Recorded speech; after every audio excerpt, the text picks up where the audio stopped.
할렐루야. 오늘도 새날을 주신 하나님을 찬양합니다.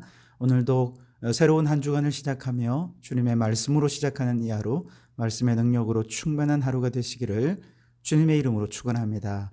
자, 오늘 우리에게 주시는 하나님 말씀은요, 레위기 12장 말씀입니다. 1절에서 마지막 절까지 봉독해 드리겠습니다. 하나님의 말씀을 경청하시기 바랍니다. 여호와께서 모세에게 말씀하여 이르시되 이스라엘 자손에게 말하여 이르라. 여인이 임신하여 남자를 낳으면 그는 이레 동안 부정하리니 곧 월경할 때와 같이 부정할 것이며 여덟째 날에는 그 아이의 포피를 벨 것이요 그 여인은 아직도 33일을 지내야 산혈이 깨끗하리니 정결하게 되는 기한이 차기 전에는 성물을 만지지도 말며 성소에 들어가지도 말 것이며 여자를 낳으면 그는 2일 동안 부정하리니 월경할 때와 같을 것이며 산혈이 깨끗하게 되면 66일을 지내야 하리라. 아들이나 딸이나 정결하게 되는 기한이 차면 그 여인은 번제를 위하여 1년 된 어린 양을 가져가고 속죄제를 위하여 집 비둘기 새끼나 산 비둘기를 회막문 제사장에게로 가져갈 것이요 제사장은 그것을 여호와 앞에 들여서 그 여인을 위하여 속죄할지니 그리하면 산혈이 깨끗하리라. 이는 아들이나 딸을 생사하는 여인에게 대한 규례니라. 그 여인이 어린 양을 바치기에 힘이 미치지 못하면 산비둘기 2마리나 집비둘기 새끼 2마리를 가져다가 하나는 번제물로 하나는 속죄제물로 삼을 것이요 제사장은 그를 위하여 속죄할지니 그가 정결하리라. 아멘. 오늘도 이 말씀을 통해 우리에게 주신 하나님의 음성을 듣게 되길 바랍니다. 레위기 10장까지는 거룩한 예배를 통해서 거룩한 하나님의 백성으로 서게 되는 것에 대해 말씀하시면서 이스라엘의 5대 제사에 대해 말씀을 주셨죠. 레위기 11장부터는 일상의 삶 속에서 어떻게 거룩한 하나님의 백성으로서 삶의 예배를 드릴 수 있겠는가라는 주제로 계속 말씀을 나누는데요. 11장에는 식생활에서 어떻게 거룩한 하나님의 백성으로 살 것인가 라고 하는 것에 대해 말씀하셨다면, 오늘 우리가 읽은 레위기 12장은 임신과 출산의 과정에서 어떻게 거룩한 하나님의 백성으로 행할 수 있을까라고 하는 주제로 나누고 있습니다. 특별히 임신, 출산, 또 산모, 여기에 대해서 한 장을 할애할 만큼 하나님은 생명의 출생을 너무 귀하게 생각하셨다는 것을 알 수 있을 것입니다. 오늘 본문의 내용은 아주 간단합니다. 먼저 남자아이를 출산하면 7일 동안 부정하고 8일째는 포피를 베어 할례를 행하고요. 산모는 33일 동안 산혈이 깨끗해질 때까지 어떤 것과도 접촉해서는 안 되었습니다. 반면에 여자아이를 출생할 경우는 남자아이보다 모든 것이 2배입니다. 부정한 기간은 14일이고요. 산혈이 깨끗해지는 기간은 66일입니다. 이렇게 남자아이든 여자아이든 정결하게 되는 기한이 차게 되면 양이나 비둘기로 번제와 속죄제를 드린 후에 비로소 정상적인 일상을 돌아갈 수 있다, 그렇게 말씀하십니다. 오늘 여기서 몇 가지 질문하며 주목해 볼 것이 있는데요. 첫 번째는요, 출산한 여인을 왜 부정하다고 하는가라는 것입니다. 이 부정하다는 말의 의미는 지난 시간 먹거리 문제에서 다루었던 것 같은 원리를 적용할 수 있겠습니다. 즉, 먹거리에서 정결하다, 부정하다라고 하는 것은 단지 부정탄다 이런 의미가 아니죠. 건강에 유익한가, 그렇지 않은가라는 의미죠. 마찬가지로 출산한 여인이 정결하다, 부정하다라고 말하는 것은 출산한 여인의 건강에 유익한가 혹은 그렇지 않은가라고 하는 의미로 이해할 수 있다는 겁니다. 그래서 부정한 기간 동안 접촉을 금하셨다라고 하는 것은 그녀가 어떤 문제가 있거나 어떤 죄가 있는 것이 아니라 오히려 그 기간 동안 바깥 출입을 금하고 산후조리에 집중하게 해서 산모의 건강을 회복할 수 있도록 하나님께서 율법으로 아예 정해서 여성을 배려하시는 내용이 오늘 본문의 내용입니다. 그래서 레위기에서 여성에 대해 부정하다라고 말하는 건 단순히 문자적으로 나쁘다, 죄다 이런 것이 아니라, 이렇게 말씀하시는 하나님의 마음, 하나님의 의도를 생각해 보면 결국 출산한 여성의 건강을 회복하고 산후조리를 돕기 위한 하나님의 아주 특별한 배려요, 사랑이다, 그렇게 말할 수 있겠습니다. 자녀를 깨끗하게 하는 기간 역시도 부정하다 그렇게 얘기했지만 이 역시도 산모의 건강을 위한 것입니다. 왜냐하면 출산 후에 피가 깨끗해지기 위해서는 시간이 필요하거든요. 만일 이 기간 중에 일을 하고 노동을 하면 피가 탁해지고 건강을 해치게 되고 결국 질병으로 고통당해야 됩니다. 그래서 부정한 기간을 딱 정하고 그 기간 동안 바깥 출입을 금하면서 산후조리에 힘써서 피가 맑아지도록 건강한 피로 돌아올 수 있도록 하신 것이죠. 게다가 출산의 과정에서는 엄청나게 많은 피를 한꺼번에 쏟아내지 않습니까? 그런데도 아기를 낳자마자 만약에 일을 한다 그러면 이건 건강에 아주 치명적인 해악을 끼칠 수밖에 없습니다. 그래서 하나님께서는 정결 기간을 두어서 그동안 쉬면서 쏟아진 피를 보충하는 그런 기간들을 정해 주신 것이죠. 자, 이렇게 산모를 배려하는 것은 단지 산모를 위한 것만은 아니고요. 태어난 아기를 배려하는 것도 그 속에 포함이 됩니다. 즉 산혈이 깨끗해지는 33일 혹은 66일의 기간 동안 산모는 아기와 가장 많은 시간을 보내면서 친밀한 관계를 형성하게 됩니다. 이때 아기와 엄마와의 애착 관계를 어떻게 형성하느냐 하는 것에 따라서 아기의 성격이나 사회성이나 혹은 세상에 대한 신뢰관계가 형성이 돼요. 이때 애착 관계를 잘 형성하면 아기는 원만한 성격을 가지게 되고 세상을 신뢰하게 되고요. 사회적인 관계도 아주 잘 맺는 아이로 성장하게 됩니다. 반면에 이 기간 동안 엄마와 떨어져서 애착 관계를 형성하는 데 실패하게 되면 아기는 나중에 커서 세상에 대해 불만을 가지는 존재가 되고 사회적인 관계를 맺는 데 실패하게 되는 것이죠. 게다가 이런 애착 관계에 실패하고 사랑을 받지 못한 아이들은 몸의 건강도 나빠질 수밖에 없습니다. 그러니 정결 기간 동안 산모를 위해 격리해서 아기와 함께하는 시간을 많이 가질 수 있게 하신 데는 산모의 건강을 생각한 것이기도 하지만 또 산모와 아기의 애착 관계를 위한 하나님의 특별한 배려와 사랑이 그 속에 있는 것이죠. 또 한 가지 궁금한 게 있습니다. 자, 남자아이를 출산했을 때보다 여자아이를 출산했을 때 부정한 기간이나 산혈이 깨끗해지는 기간이 모두가 다 2배씩 늘어나지 않습니까? 그 이유는 무엇일까?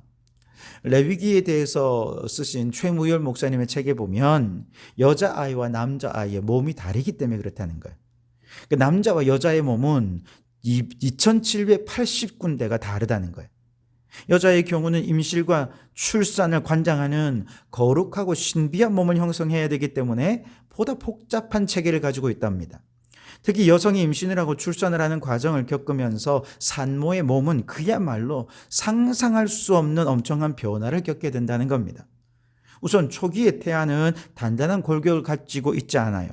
자궁에서 9개월 동안을 자라면서 뼈가 형성이 되는데 그 뼈는 곧 산모의 영양을 흡수하면서 형성이 되는 겁니다. 그러니 한 생명을 탄생하는 과정에서 산모는 자신의 모든 것을 희생하지 않으면 안 되죠. 그러니 반드시 산후조리가 필요하다는 거예요.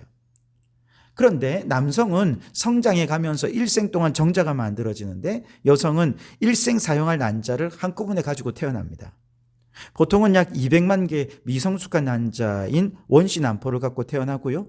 그 중에 40만 개 정도가 사춘기까지 생존하고 월경 주기에 따라 매달 하나 또는 2개씩의 난자가 성숙되어 배란이 됩니다. 가임 기간인 약 35년 동안 400여 개의 난포가 성숙하고 배란을 하게 되죠. 이처럼 신비롭고 복잡한 여자아이를 생산한 산모는 그만큼 더 많은 에너지를 소모하게 되고 당연히 남자보다 2배 정도 충분히 쉬어져야 하는 것이 맞는 것이죠. 남자아이보다 여자아이를 임신하고 출산할 경우 여성의 몸은 더 복잡하게 반응하고 여성이 복잡하기에 산모가 건강을 완전히 회복하는 기간은 그보다 훨씬 상당한 기간이 필요하다는 얘기입니다. 이처럼 하나님은 나보다 나를 더 잘 알고 계시고 인간보다 인간을 더 잘 알고 계시기에 우리에게 가장 선한 것, 가장 좋은 것이 무엇인지 아시고 이처럼 산모를 배려해 주신 것입니다. 자, 그리고요, 남자아이 경우는요, 난 지 8일 만에 할례를 행하라 그렇게 명령을 하십니다. 여러분, 할례가 무엇입니까? 할례는 기본적으로 그가 하나님의 택하신 백성이다라고 하는 사실을 포피를 베어서 몸에다가 새기는 예식이죠. 이 피 흘림의 예식은 그 자체로 죄사함과 정결함을 의미하는 것입니다.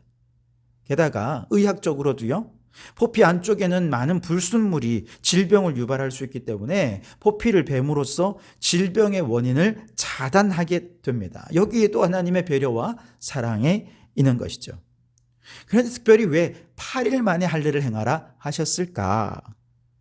그 이유는요, 피가 가장 잘 응고되고 고통을 가장 덜 느끼는 시기가 태어난 지 8일이 되는 시기이기 때문에 그렇다는 겁니다. 사람의 피가 응고되기 위해서는 비타민 K와 프로트롬빈이라고 하는 성분들이 필요한데요. 비타민 K는 출생 후 5일에서 7일 사이에 가장 많이 형성이 되고, 프로트롬빈은 생후 8일째 가장 높은 수치를 보인다는 것입니다. 그래서 생후 8일째가 되면 비타민 K와 프로트롬빈의 양이 가장 많이 분비가 되어서 혈액의 응고가 가장 잘 될 수 있는 날이라는 거예요. 그리고 이 비타민 K와 프로트롬빈이 가장 많이 생성되는 그날은 신생아가 통증을 가장 적게 느끼는 때가 되기도 한다는 것이죠. 그래서 태어난 지 8일 만에 할례를 행하라, 그렇게 말씀하신 것입니다. 뿐만 아니라 8일째 할례를 하게 하신 데는요, 출생하는 아기, 남자 아기만을 배려하신 것이 아니라 산모를 배려하는 측면도 있습니다. 즉, 아기를 출산하고 7일 동안 가장 몸이 연약해져 있거든요. 그렇게 7일 동안 가장 연약한 기간 동안 몸을 잘 추스리고 8일째가 되면 대체적으로 건강이 호전되기 때문에 기쁜 마음으로 거룩한 할례 예식에 산모도 참여할 수가 있죠. 그래서 거룩한 하나님의 백성으로서 표식을 하는 이 할례 예식에 어머니가 없어서야 되겠습니까? 그래서 어머니가 참여할 수 있는 아기에게나 산모에게나 가장 좋은 날짜가 8일이라는 것이죠.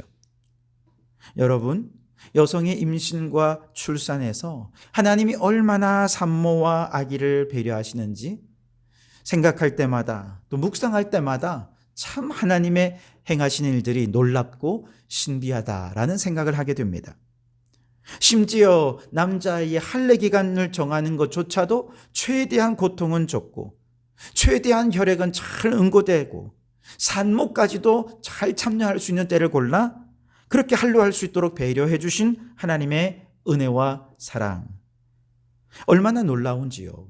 이걸 볼 때에 이처럼 하나님은 우리의 몸을 얼마나 소중히 여기시는지, 하나님이 이처럼 소중히 여기신 나의 몸을 더 건강하게, 더 아름답게 가꾸어 가야겠다라고 하는 생각을 하지 않을 수가 없습니다.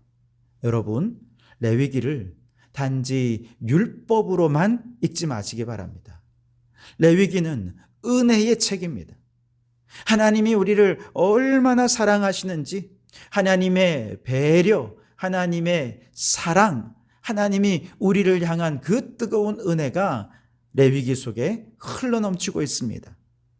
그러니 여러분, 레위기의 말씀을 함께 읽고 묵상해 가는 과정 속에서 하나님의 뜨거운 배려와 사랑의 마음을 깊이 깨닫고 그 사랑을 받고 있는 우리의 몸과 마음과 영혼과 삶이 거룩한 하나님의 백성에 합당한 그런 모습으로 살아내는 우리 모든 성도들이 되실 수 있기를 주님의 이름으로 축원합니다. 기도하시겠습니다. 오 하나님, 어제는 어버이 주일을 보내고 새로운 한 주간을 시작하게 됩니다. 주신 말씀 마음에 새기며 살아계신 부모님께 최선의 효도를 다하는 저희들이 되게 해 주옵소서.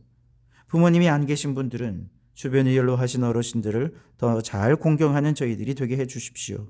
오 주님, 모든 생명을 소중히 여기시고 생명의 탄생을 신비롭고 위대하게 만드신 하나님께 찬양과 영광을 올려드립니다.